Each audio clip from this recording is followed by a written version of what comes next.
Hi, my name is Eric Castro.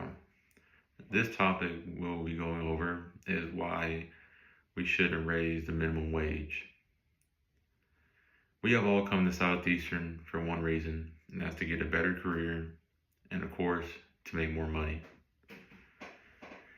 Currency has etched itself into our everyday lives. Without it, we can't live a normal life in this day and age. So we soon learn the importance of minimum wage.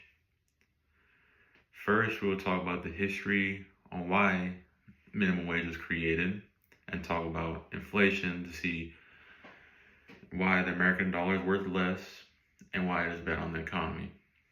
Finally, I will discuss the pros and cons of minimum wage. First, we will talk about the history of minimum wage. And minimum wage was created so that people could afford basic standard of livings compared to other countries like Asia, where they have sweatshops, where they have low pay and live in poverty and in terrible working conditions. It was created to help support the economy, ensuring lower class had enough income to live off buying houses, goods, food, services, etc. And most importantly, to help prevent starvation. Next, inflation has been with us since currency was made and plays a big role. Inflation especially impacts the lower classes since we spend most of our money on necessities than consumers.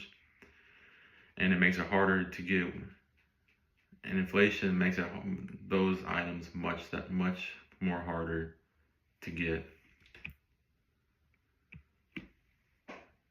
Also with inflation, it affects with business growth because materials and labor and other expenses will cost more, which will bump up the price and in turn affect everybody, bringing up the prices.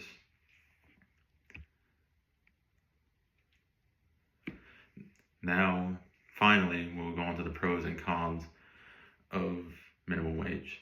The pros of the increasing minimum wage will be the higher income for the lower classes, so they can possibly get out of poverty and go up in standards to the point where they can afford basic necessities and it can increase the economy because of more consumer spendings with the extra money.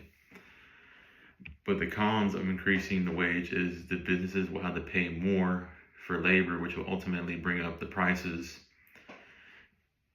and could also lead to layoffs because of cost increase and also make it hard for people to find jobs.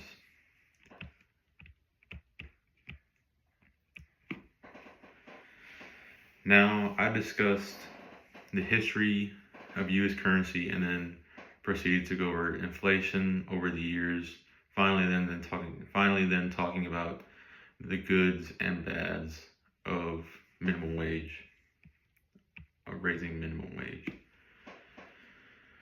Currency has a long history, but now it is so important that we can't live without it and we must live by it. Now on to the closing remarks. Learning how currency has changed our lives gave me an appreciation for something we have known about since we were born. Without currency, we can't live a normal life in this day and age, and changing the minimum wage right now could cause many people to lose their jobs and can be catastrophic.